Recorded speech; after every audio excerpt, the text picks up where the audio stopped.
लाडक्या भावांना, लाडक्या ज्येष्ठांना, लाडक्या शेतकऱ्यांना सगळ्यांना शुभेच्छा। बळीराजाचं आलेलं संकट दूर हो आणि त्याच्या आयुष्यात देखील हा पाडवा सुखाचे, आनंदाचे, समृद्धीचे दिवस घेऊन येवो।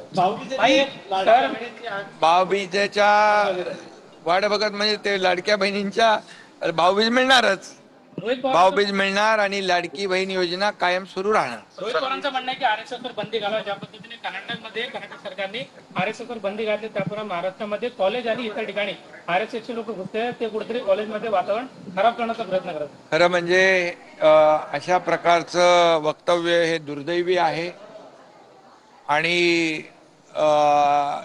निषेधार्ह आहे।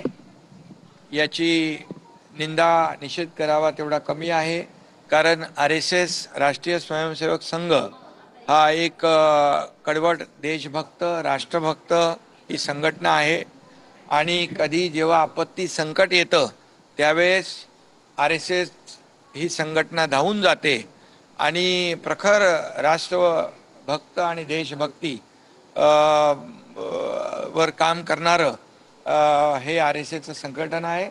आणि खरं म्हणजे अशा आरएसएसवर बंदी घालावी असं म्हणणं अतिशय दुर्दैवी आहे, अतिशय चुकीचं आहे।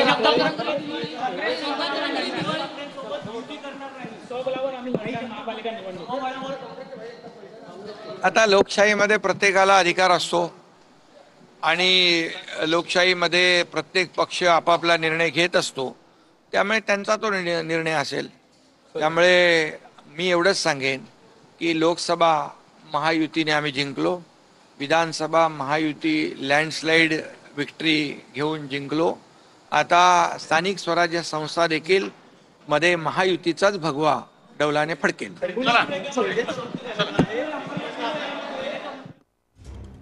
लाडक्या बहिणींना भाऊबीज मिळणार असं उपमुख्यमंत्री शिंदे यांनी म्हटलेलं आहे। ही योजना बंद होणार नाही असंही ते म्हणाले।